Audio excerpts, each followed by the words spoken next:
안녕하십니까. 정근의 속속 경제 고정관입니다. 이번에 한미 정상회담 이후에 한국 외교가 직면한 가장 큰 시련은 대중 외교라고 생각이 됩니다. 미국은 지금 뭐 트럼프부터 바이든까지 모두 다 건연에 들어서 대중 봉쇄 정책을 취하고 있습니다. 특히 미국은 자유민주주의와 시장경제, 인권, 법치 등 그런 것들을 이제 그, 헌법 정신이고 미국 건국 정신이기 때문에 그러한 가치를 공유하는 국가들과 특히 일본이라든지 이런 어, 국가들과 동맹 그런 국가들을 동맹으로 간주하고 동맹국으로 간주하고 그런 동맹국들과 연대해서 대중 봉쇄 정책을 계속 추진하고 있습니다. 그런 결과가 나온 것이 쿼드죠. 미국과 일본과 호주와 인도를 연결하는 대중 봉쇄 연결망을 구축하는 것이죠. 근데 지금 가장 큰 이런 것들이 어떻게 보면은 이제 2차 대전 이후에 트루만 대통령이 했던 대소봉쇄 정책과 같은 것입니다. 그 당시에도 어 일본을 동아시아는 일본, 유럽에서는 독일을 중심으로 한 나토, 일본과 독일이 다 2차 대전 때 전쟁을 치른 적국이었지만은 중소련이라고 하는 공산주의 팽창 야욕을 봉쇄하기 위해서 일본과 독일을 마샬 플랜 같은 걸 그런 거로 지원까지 하면서 봉쇄 연결해 왔습니다. 이번에 이제 그 트럼프 바이든 행정부도 중국이라는 소련은 이제 붕괴되고 없어서 공산주의가 일상의 종언을 구했다. 뭐 그래서 프란시스 후쿠야마라는 정치학자는 역사의 종언이라는 책도 냈습니다.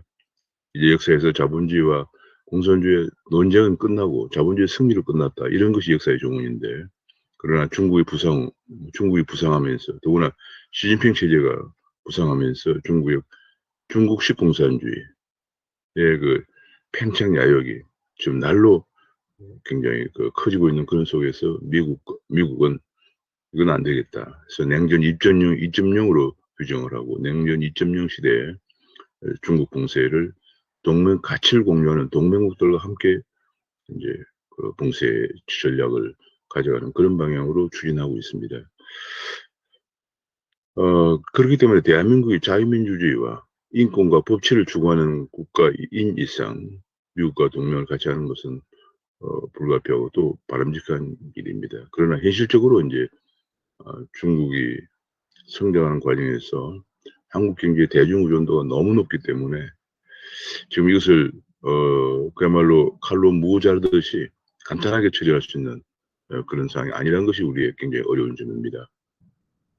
흔히들 이제 그동안 우리 대한민국은 안미 경중, 안보는 미국에 의존하고 경제는 중국에 의존하는 이런 정책을 취해 왔는데 이제 이번 한미 정상회담을 계기로 안미 경미하자, 안보도 미국, 경제도 미국, 뭐 이런 방향으로 하자 이런 주장을 계속하고 있습니다만은 물론 뭐 일리가 있는 얘기입니다. 아까도 말씀드린 것처럼 우리가 자유민주주의와 시장 경제 그리고 인권과 법치를 중요시하는 그런 국가로 가는 이상 그리고 현재도 그런 국가이고 또 그런 국가로 발전해 가는 이상 그런 안미 경미를 뭐 당연히 가야 할 길이라고 생각이 됩니다만 그러나 현실적인 지금 당면한 문제가 정말 외면할 수 어려운 상황이기 때문에 우리의 외교, 대중 외교가 정말 지난한 앞으로 그런 상황인 것은 분명합니다. 오늘 이 문제에 관해서 한번 같이 살펴보고 우리는 어디로 어떻게 해야 할 것인가 하는 문제를 전문가들의 얘기를 한번 보면서 말씀을 나눠보도록 하겠습니다.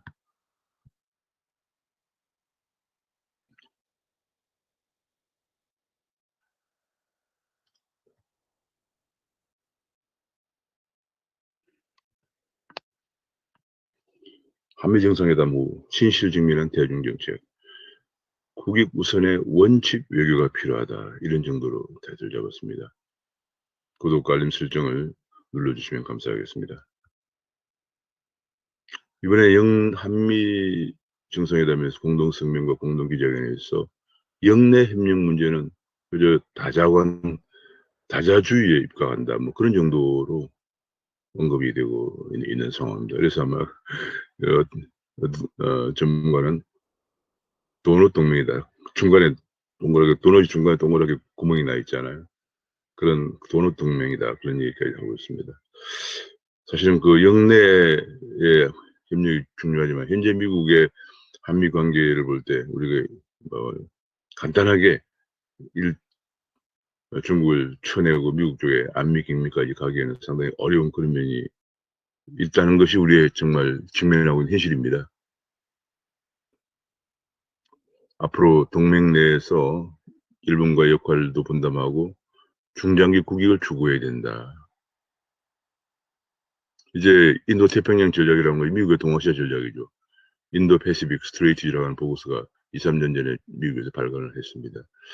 그것은 순전히 이제 그 쿼드 같은 건 동아시아 동맹국들을 통해서 중국을 봉쇄한다 이런 전략이고요. 이런 게 이번에 대만까지도 거론을 했습니다. 대만까지 거론해서 대만을 지금 거의 뭐 70년 한 50년 만에 국제무대에 다시 복귀시키려고 하는 이런 시도도 좀 하고 있고요. 그런 가운데 우리나라가 어떻게 해야 할 것인가 하는 굉장히 중요한 그런 입장에 놓여 있습니다. 결과적으로 이 전문가에는 동맹 내에서 아시아 지역에서는 일본과 역할을 분담하면서 중장기 국익을 추구하는 방향으로 가야 된다. 그렇게 얘기하고 있는데 문제는 또 일본과는 우리가 굉장히 거리가 멀어지고 있습니다. 그런 문제가 우리를 정말 어렵게 하고 있는 그런 상황입니다. 지금 현재 한미와 북중 문제, 이 문제는 정말 복잡한 게임입니다. 경제 동맹을 강화하면서 쿼드에는 우리가 사실은 이번에 쿼드 언급만 하고 가입에 대해서는 한국의 가입에 대해서는 인식적으로 언급이 되지 안 했고요. 또 대북 정책에서도 이견을 많이 보이고 있는 그런 상황입니다. 그래서 상당히 복잡한데 제가 왜 중국 문제가 큰 문제냐면 이겁니다. 우리 경제 문제를 보면은 작년에 수출의 26%가 중국으로 갔습니다. 1325억 달러를 중국에 수출을 했습니다. 그 다음에 이제 미국이고 미국은 741억 달러를 수출했고 베트남에 485억 달러를 수출하고 홍콩에 306억 달러를 수출했는데 홍콩 306억 달러 사실 중국으로 가는 것이기 때문에 홍콩과 중국 수출을 합하면은 32%가 우리나라 수출 32%가 중국에 의존하고 있는 상황입니다. 문제는 일본인데 일본은 계속 2019년에 5.2%에서 2020년에 4.9%로 크게 줄고 있습니다. 2019년에 284억 달러를 수출했다가 2020년에는 251억 달러로 줄어들었습니다. 이게 일본의 근년에 들어서 특히 이제 2018년, 19년, 20년 문재인 정부 들어서 대일 수출도 줄고 대일 투자도 줄고요. 일본인의 한국의 수출도 줄고 한국의 대일 투자도 줄면서 일본과의 경제 관계가 굉장히 위축이 되고 있습니다. 국내 우리가 보통 뭐 우리나라의 외국 수출 순위 그러면은 중국, 미국, 일본 이런 식으로 나왔는데 지금 일본이 계속 위축되면서 반면에 중국은 크게 늘고 있는 그런 상황이거든요. 그래서 이것이 문제입니다. 지금 중국은 계속적으로 공산주의 팽창 야욕을 추진하고 있고 반면에 우리는 한일 관계는 계속 지금 위안부 문제, 징용국 문제, 뭐 이런 문제로 계속 지금 어려운 관계가 악화되면서 지금 오히려 한일 경제 관계가 더 늘어남 증대되면서 한중 경제 관계가 위축될 수밖에 없는 그런 부분을 상쇄해 줘야 되는데 한일 경제 관계도 축소되고 있다는 것이 우리 한중 반대로 한중 경제 관계를 더 어렵게 하고 있습니다. 그뿐이 아니고 이제 현재 중국에 우리가 투자하고 있는 걸 보면은 현재 우리가 1980년대 88년경부터 80년대 초부터 중국에 나가기 시작해가지고 현재 28,000여 개 기업이 중국에 진출하고 있습니다. 이거는 뭐 중간에 피업하고 들어온 기업도 있을 것입니다. 그런 것을 고려하지 않고 그냥 투자 법인만 합산한 건데 28,000여 기업이 나가 있는데 2006년을 정점으로 해서 줄고 있습니다. 그것은 이제 중국의 임금비가 오르면서 중소기업들의 대중 수출이 대중 투자가 크게 줄면서 이런 결과가 나타나고 있습니다. 그러나 반면에 금액으로 보면 오히려 근래 들어서 2006년부터 줄고 있는데 불구하고 금액은 크게 증가하고 있습니다.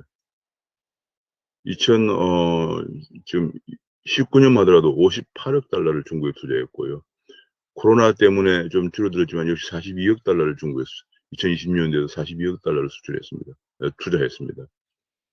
굉장히 많은 돈이 중국에 투자를 하고 있는 거죠. 그것이 이제 계속적으로 최근 들어서 크게 이렇게 금액상을 증가하는 것은 중소기업들이 인건비 부담 때문에 베트남이나 인도나 다른 동남아시아로 가는 데 비해서 오히려 대기업들이 삼성전자라든지 현대차 같은 그런 대기업 투자가 크게 증가하면서 금액 면에서는 계속 증가세를 유지하고 있는 그런 상황입니다. 자, 이렇기 때문에 우리가 쉽게 중국을 한마디로 그냥 무자들을 자르듯이 잘라낼 수가 없는 그런 상황입니다. 그렇다고 해서 우리가 자유민주주의와 시장경제, 인권과 법치를 추구하는 미국의 동맹국 전략에 우리가 가담하지 않을 수도 없는 그런 상황이죠. 잘못하면 중국 쪽에 기울다는 중국의 주변국으로 전락할 그런 위험이 있습니다. 제가 그전부터 여러 차례 주장한 바도 있습니다만은 한미 자유무역 협정이 사실은 굉장히 불평등 자유무역 협정이 되면서 한국이 중국의 주변국으로 전락할 위험성을 굉장히 많이 내포하고 있는 협정이었습니다.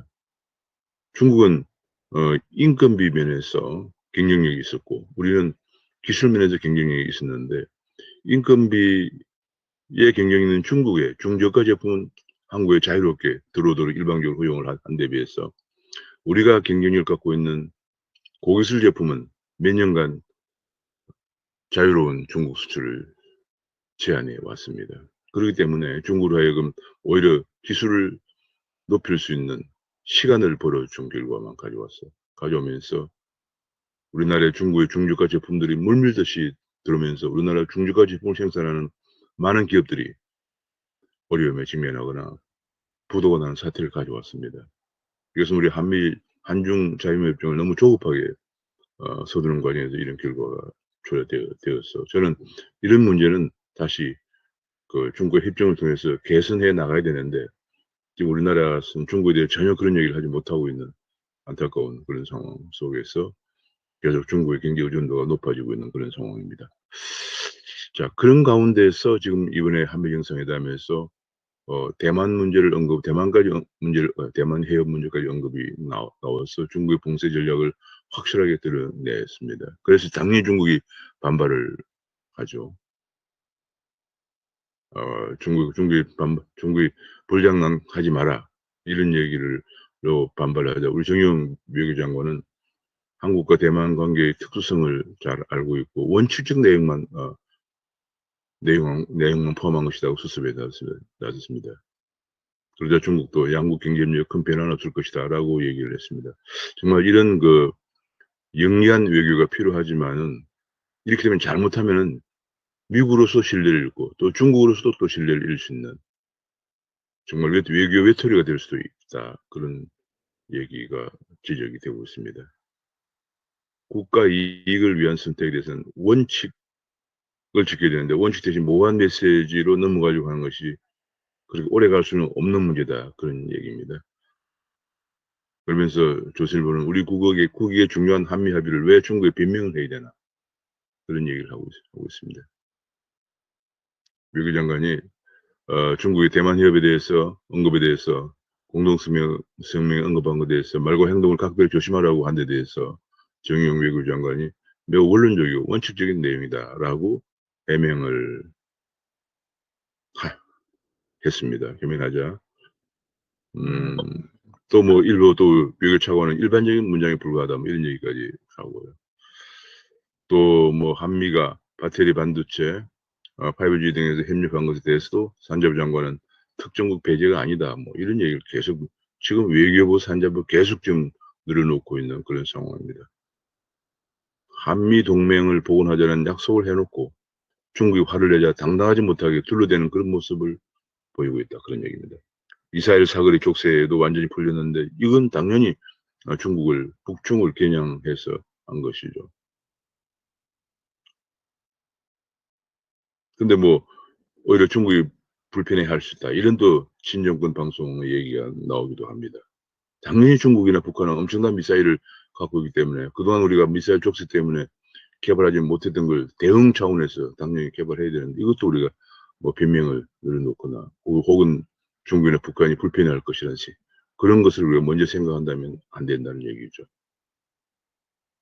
어설픈 변명을 해서는 안 된다. 대체 왜 중국에 변명을 해야 되나? 이런 얘기를 계속 지적을 하고 있습니다. 문재인 정권은 4년 내내 중국 앞에서만 꼬리를 내렸다. 삼불 정책이라고 그래서 중국에 대해서 모든 걸 사드를 추가 배치하지 않고 미국의 방공망에도 가입하지 않고 한미일 안보동맹에도 가입하지 않겠다는 문재인 대통령의 중국 방문을 앞두고 우리 외교부가 이런 아무것도 그냥 일방적으로 선언을 했습니다. 그저 낸 것이라고는 문재인 대통령의 중국 방문밖에 없었고요. 중국 가서 냉대만 당하고 왔습니다. 뭐 흔히들 혼밥이라고는 일국의 정상이 외국을 방문해서 혼밥을 하는 이런 사태까지 벌어졌습니다. 이렇게 되면 이제 미국으로부터 신뢰를 잃을 수가 있고 중국으로부터도 홀대를 당할 수 있는 이런 문제가 생길 수 있습니다. 어떻게 해야 될까 하는 것이 중요한 것인데요. 뭐 더 강화된 한미동맹으로 대응을 해야 된다. 그다음에 원칙 대응이 필요하다 그런 얘기입니다. 상황에 따라서 갈지자 형태로 이랬다 저랬다 하면 오히려 미국으로부터 신뢰를 잃고 중국으로부터 핍박을 당하는 그런 상황이 되니까 원칙적인 대응을 해야 된다. 외교 문제에서 당당하게 얘기를 하고 경제 문제에서도 우리가 당당하게 시정할 것 시정을 요구하고 해야 된다 그런 얘기입니다. 그래서 이런 문제가 지난번에 뭐 몇 년 전에 중국의 농산물이 한국 특히 그때 아마 마늘이었던 걸 기억나는데 한국을 완전히 지배하면서 한국의 농가를 쑥대밭으로 만들자 수입 제한을 하자 중국은 우리의 모바일폰 수입을 제한을 했습니다. 이런 것들이 이제 바로 문제죠. 그러자 한국은 바로 그냥 중국 마늘 수입 제한을 해제했습니다. 모든 것을 이제 원칙 대 원칙으로 대응하면서 자유무역협정을 위반한 것은 중국도 WTO에 가입되어 있는 상황이기 때문에 WTO를 활용한다든지 좀 원칙 대 원칙으로 풀어가야 되고 지금은 중국도 한국의 대중 투자가 아쉬운 부분도 많습니다. 근데 반도체 같은 거, 자동차 같은 거 당연히 한국의 기술 우위에 있기 때문에 그런 부분에 관해서 우리 그런 모두 최대한 활용한다든지 굉장히 지혜로운 전략이 필요한 그런 상황입니다. 무조건 중국이 압박을 가한다고 해서 흔들면 흔들린다. 이런 인상을 주면 최악이다. 이런 전문가들의 어, 지적도 나오고 있습니다. 한국은 흔들면 그냥 흔들린다. 얘기만 하면 그냥 오히려 중국에서 기침하면은 한국은 그냥 감기가 걸린 듯이 흔들린다. 이렇게 하면 안 된다. 그런 얘기입니다. 국제적으로 이것이 문제라고 하는 것은 명확하게 문제인 것을 명확하게 지적을 해서 중국을 오히려 이렇게 지적하는 것이 바람직하다는 얘기. 이것이 최근에 그렇게 하고 있는 것이 바로 호주입니다. 호주가 대중 수출 의존도가 전체 수출의 약 40% 넘는 국가이지만은 최근에 중국의 여러 분야에서 개입에 대해서 압박에 대해서 그런 식으로 호주가 대응을 해오고 있습니다. 우리가 참고해야 될 그런 상황이고요. 전문가들은 이런 갈짓자 행보는 가장 위험하다. 당당해야 된다. 그런 얘기를 하고 있습니다. 그런 가운데 또 약간 좀 우스꽝스러운 얘기가 하나 나오는데요. 거제도 수용소 문제를 다루는 신실 하회위원장이 탈북 국군 포로 앞에서 본인은 중공군 포로에 관심이 많다. 중공군 포로가 어떻게 피해박을 받았는지 관심이 많다. 이런 얘기를 했다고 합니다. 그러면 지금 우리 문재인 정부의 그 인사들 중에서 어느 정도나 얼마나 많은 사람들이 이런 인식을 갖고 있는가. 정말 안타까울 수밖에 없습니다. 그런 가운데 중국을 보란 듯이 주일 미 대사는 42년 만에 도쿄 대만 공간을 방문했다고 합니다. 79년에 미 대만 당교 이후 처음이라고 합니다. 지금은 42년 동안 미중 관계가 단교가 된 상태고요. 그 42년 동안은 국제기구에서 대만이 일제히 탈퇴가 되었습니다. 사실은 그 결과 그당 중국이 저렇게 부상을 했는데 아마도 미국이나 이런 서방 세계의 판단은 중국이 개혁개방의 길로 들어가면은 정치 체제도 자유민주 국가로 변신하지 않겠느냐 하고 생각을 기대했겠지만은 중국은 전혀 그렇지 않고 경제는 개혁개방으로 발전하면서 정치 체제는 공산주의 체제를 유지하고 심지어는 1대1로라는 것을 활용해서 주변 국가들까지 포섭하는 이런 전략으로 가고 있기 때문에 이렇게 가다가는 많은 주변 자유민주주의 국가들이 위협을 받을 수 있다는 그런 문제 직면하면서 미국의 대중 봉쇄 전략이 시작이 된 것입니다. 그래서 심지어 대만까지도 42년 전에 국제기구에 탈퇴된 대만까지도 국제기구에 복귀를 좀 시도하고 있고 미국과 대만 간의 동맹 관계가 TSMC를 계기로 바탕으로 해서 더 강화되고 있는 그런 모습입니다. 지금 변화하고 있는 이 상황, 또 우리가 직면하고 있는 상황을 정말로 직시하면서 앞으로 외교의 실현이 다가오고 있는데 이런 과정에서 얘기할 건 얘기하고 잘못한 건 잘못, 시정을 요구할 건 시정을 요구하면서 원칙 있는 얘기를 해야 미국으로부터 신뢰를 받고 중국으로부터 우리가 당당한 국가가 될 수 있다. 우리가 중국에 기술이 구신되면서 위축되면서 해서는 안 된다. 그러면 미국으로부터 신뢰를 잃고 중국으로부터도 업수의 책임을 당하는 그런 국가가 된다 하는 점을 명심해서 한미 정상회담 이후에 대중정책의 방향을 잘 정립해 나가야 할 것으로 보여집니다. 오늘 여기까지 말씀드리겠습니다. 감사합니다.